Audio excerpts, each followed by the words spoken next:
Let's head back to the voicemail of Truth and Reason. Hi, Dave. Thanks for taking my call. I wanted to talk Browns here for a sec. I don't understand the Ernest Johnson to the Jacksonville. I don't think we got any compensation for that. And the players that I like is that linebacker, I think it's number 43, Devontae or something like that. And Thomas. Phillips is always injured. Michael Wood always injured. Watson need players that's going to be there that can make a difference. So with this Goodwin situation, I think we need a second opinion on his blood cost. But those are my comments, and hopefully go Browns. As always, appreciate all of the voicemails. So, Tim, Dearness Johnson became a free agent. They liked Ford. They let him sign with Jacksonville. And from his perspective, he kind of saw he wasn't going to get the opportunity. Now, I don't know that he was going to get much more of an opportunity in Jacksonville. He got Etienne, and they drafted Tank Bigsby. I like Diabate, too. I want to see more of Diabate. And Isaiah Thomas, that's going to be tough for him because of what they have upgraded that line to right now.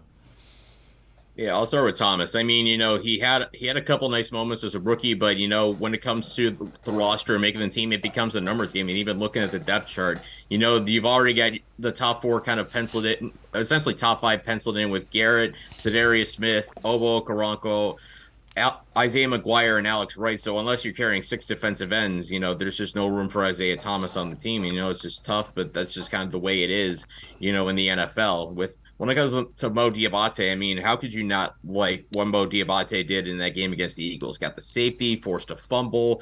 He's one of those guys. I always like thinking about these guys, when it comes to looking at players that, teams bring in for the draft or whatever, or UDFAs, guys that can move and play at a high speed and can take the game at a high speed. To me, those are the most important things. And Mo Diabate has clearly shown that, he has that ability. And, going back to Dearness Johnson, like you said, obviously the Browns wanted to put Jerome Ford at the number 2 back. Obviously, we haven't been able to see much of Ford as he's been battling a hamstring issue. So certainly, that's going to be something interesting to watch is, what do they do for a third running back? Is that third running back even on the roster? And with Dearness, it's just tough luck going to Jacksonville. Obviously, Travis Etienne had a very nice season in 2022. And Tank Bigsby was a running back I really liked out of college. So, I mean, that's a really good 1-2 punch. So it's kind of tough luck for Dearness, going to a place where he thought he was going to be the number 2, and he kinds of being in the same situation he was in when he was with the Browns behind Nick Chubb and Kareem Hunt. Yeah, and again, you just never know how the roster is going to shake out at any given thing relative offseason to the draft.